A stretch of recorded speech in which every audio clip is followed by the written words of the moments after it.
everybody. Thanks for coming to read aloud today. In our language arts class, we learned about tall tales, and we learned that they are legend, but there's exaggerated parts about them. We read about Johnny Appleseed in the early American West, and then we read the tall tale version about Johnny Appleseed, and there were some parts in there that weren't exactly realistic. They were a little bit exaggerated. So I wanted to read to you today a book called Holler Loudly, and this is another example of a tall tale. It's by Cynthia Letitch Smith, and it's illustrated by Barry Gott. He drew the pictures, and it's pretty funny. Mama and Daddy loudly named their baby Holler because he cried so loud that the pecans fell from the pecan trees and the prickly pear cacti sprouted more needles. So loud that every hound dog in the county rolled up his ears and tossed back his head to bay. So loud that armadillos woke up from their naps and the turkey vultures dropped their feathers. Hush, folks would tell Holler. Hush.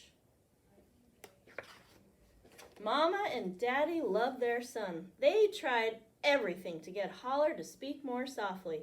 When he was a baby, they said, hush, nicely. When he was a toddler, they said, hush, sternly. And finally, when he was old enough to go to school, they found themselves shouting, hush! But it was no use. Every few generations, a loudly baby was born, just a little bit loud, and Holler had been a very lucky one. Holler loved school. He loved art and music. He loved reading and writing, and he loved facts and figures. That's like math. But every time he exclaimed, yippee-ki-yay-yo, I love math! His words came out so loud that Mr. Smarty's chalk burst into dust, and the students ducked for cover. Minnie Bell said, hush, nobody cares. Jimmy Joe said, hush, you're annoying. And Mr. Smarty said, hush, no recess for you. Holler didn't like missing recess. How he wished folks didn't mind his voice. Holler loved to go to the big old theater. He loved to stand in line for tickets. He loved to sit in the velvet seats, and he loved to see the show. But every time he exclaimed, yee-haw, I love movies, his words came out too loud. So loud that he rattled the chandelier and flattened Ms. Poofy's hairdo. The ticket seller called, hush, I'm going to count change. The lovebirds called, hush, here come the previews. The usher called, hush, you've got to go. Holler didn't like having to leave the movie theater. How he wished folks didn't mind his voice. Holler loved fishing with Gramps and Gus. He loved baiting his hook with tamales. He loved floating in Gramps' boat, and he loved catching fish. But every time he exclaimed, Yahoo! Let's land a big one! His words came out too loud, so loud that the boat tipped, sending them soaring, kersplash, into the lake. The catfish yelled, hush, we're out of here. Gus yelled, hush, there goes my dinner. And Gramps yelled, hush, no more fishing today. Holler didn't like being all wet. How he wished Gramps and cats and catfish didn't mind his voice. Holler was feeling blue, so Mama and Daddy took him to the state fair. He loved cotton candy. He loved the Ferris wheel, and he loved prize-winning livestock. But when he called, Soo-wee! Holler was so loud that the hogs broke free, and then the cattle stampeded, and the whole fair shut down. Little bit exaggerated, huh?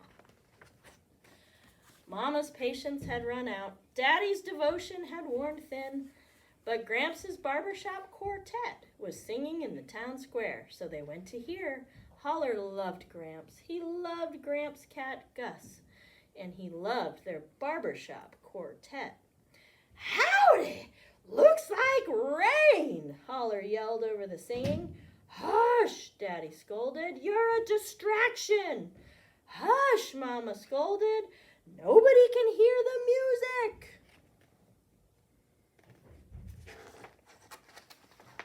Uh-oh. "Hush!"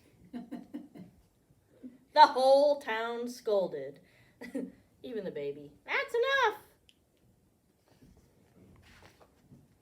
So finally, Holler hushed, and the quartet crooned on. It didn't seem fair, though. Nobody was telling Mr. Smarty to stop thinking, or Miss Poofy to take down her hair, or Gus to give up fishing, or Gramps to forget his songs. Did folks want Holler to hush forever? Being loud was part of who he was. Would they ever appreciate his company, voice, and all? Holler took comfort listening to the quartet. That's the quartet. 4 people singing. He loved songs about cowboys, and he loved songs about best girls. He loved songs about love and little doggies. And Holler realized something. When he was quiet, he could listen better. Quiet times could be just fine.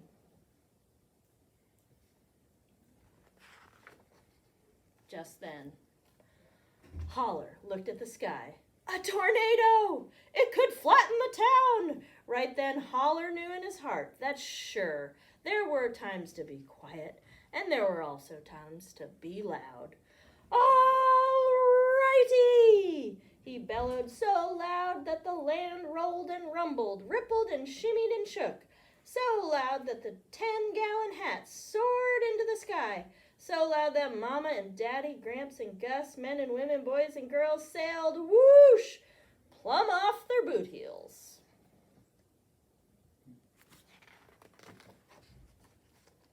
"Go away!" Holler shouted at the tornado, and blew a raspberry at him. You guys know what a raspberry is? I'm not going to do it.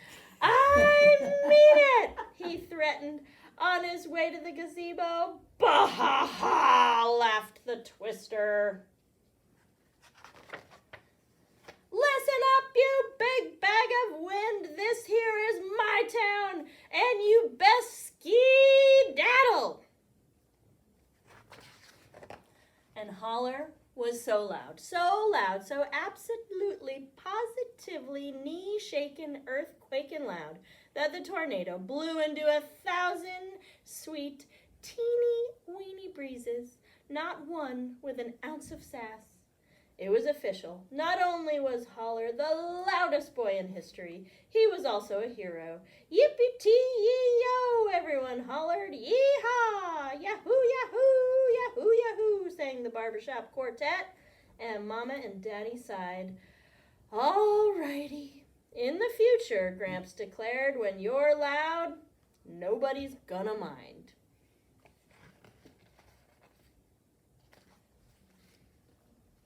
So they all joined hands, cheered, and danced till the cows came home. From that moment on, Holler was quiet at quiet times and loud at loud times. The townsfolk were so delighted, they put his name on a very important sign. Here's all the townsfolk.